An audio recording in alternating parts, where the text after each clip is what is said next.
rasti i revanshit që përmendet edhe bashkë. Pra është i përfolur në shumë ngjarje të caktuara, për cilat edhe sot e kësaj dite mendoj që prokurorët, nga informacionet që kanë ngrit pistat e ndryshme të hetimit, që nga fajdet, mbledhjet e borxheve, dyshime për trafik drogët apo hesapet e vjetra të cilat i kanë të pambyllura, për shkak se ata e dinin se me problemet që kishin, për shkak të këtyre problemeve ata ishin shumë të kujdesshëm edhe në lëvizje. Pra, edhe në momentin që të shohësh personi që po i shoqëronte, të gjithë këto marrin masa gjatë gjithë kohës, si thua, për të manovruar dhe për të zbatuar detyrat. Këtu duhet ndalemi te personi shoqërues, se këtu tani është një nga pikat që meriton vëmendje maksimale, një punonjës si AMP-s. Çfarë ndodh? Tani çfarë ndodh tani në AMP? Po, nuk surprizohemi, por çfarë ndodh? Ne nuk surprizohemi faktin që punonjësit e policisë deri në nivel, unë kam reaguar edhe dje, deri në nivel e zëvendësdrejtorëve të policisë janë përfshirë në grupet kriminale, qoftë në devijimin e vendeve të ngjarjes apo hetimeve, qoftë në prishjen e provave, qoftë në rregullimin e provave sipas porosive të tyre, qoftë në zbatimin e urdhrave për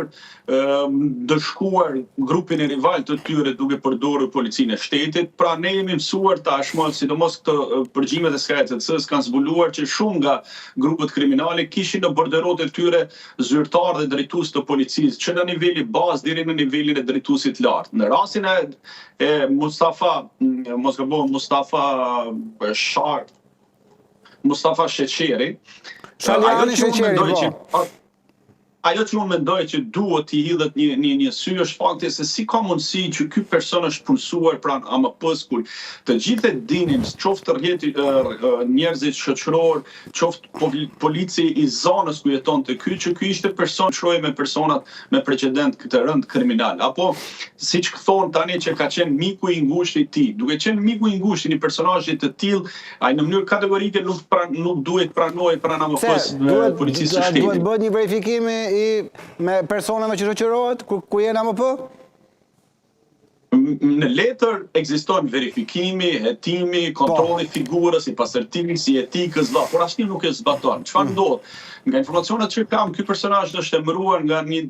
zëvendësdrejtor i policisë së Tiranës tashmë që ka detyrën, i cili edhe në kohën kur ishte me drejtor të komanduar të AMP-s është marrë në punë. Ajo që është pak e dyshimt është fakti që ish ministri i Brendshëm Ervin Hoxha është deputet në zonën e tyre, mos ndoshta i punësimi i këtij ka të bëjë me ndonjë porosi ose në ndonjë marrëveshje politike mes grupeve kriminale për sigurimin e votave, sepse ne jemi dëshmitar tashmë themi që politikanë të ndryshëm, deputet të caktuar, kanë bërë marrëveshje me grupet kriminale, siç ndodhi për themi hapur fare në Durrës me Qyrbjen apo me personazhe të tjerë si Altin Hajro apo Avdulaj, të cilët ndikonin në zgjedhje dhe vendosjen e emrit të deputetëve në listë. Pra, a mos ishte ky një farë shpërblimi që deputeti i zonës, ish ministri i Brendshëm me varësit e tij bën këtij personi ose grupit shullazit për t'ia punësuar një person brenda në policisë shtetit, dhe kjo është mbetet për t'u pa dhe për t'u verifikuar. Ajo që grupet kriminale kohët e fundit ose po themi vitet e fundit kanë tentuar ose pse kanë marrë punojës policie vetës është për faktin që të hecin të armatosur me makinat apo në rrugët që mund të kalojnë, për shkak se armët e oficerëve ose të punojësve të policisë të cilët i shërbejnë këtyre grupeve kriminale apo këtyre personazheve individëve, arma e tyre nuk mbahet, po themi në farë mënyrë nga punojësi i policisë, por mbahet gjatë udhëtimit, gjatë gjithë lëvizjeve nga personi i cili është me rrezikshmëri të lartë. Në rastin konkret,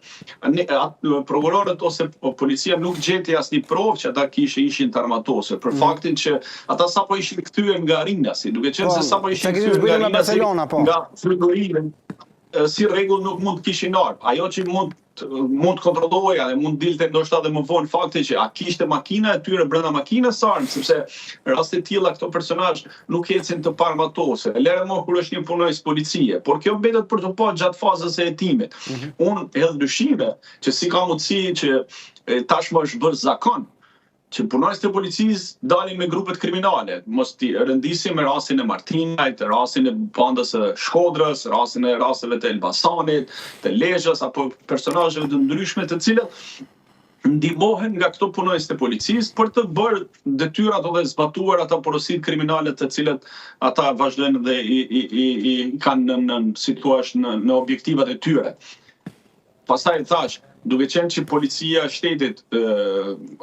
ka përfunduar, po themi prej kosh. Nuk mund të themi se gjithë punojnësit e policisë janë të bashkëpunëtor në krimin e organizuar apo me grupet kriminale, por mos harrojmë se kur një oficer i policisë ose një punojnës bazë, shef që zëvendës drejtori i qarkut apo shefi i komisariatit rrit me këto grupe kriminale, çfarë pune mund të kryhet cilësore e punojnës policie? Për këtë fakt them që kjo është një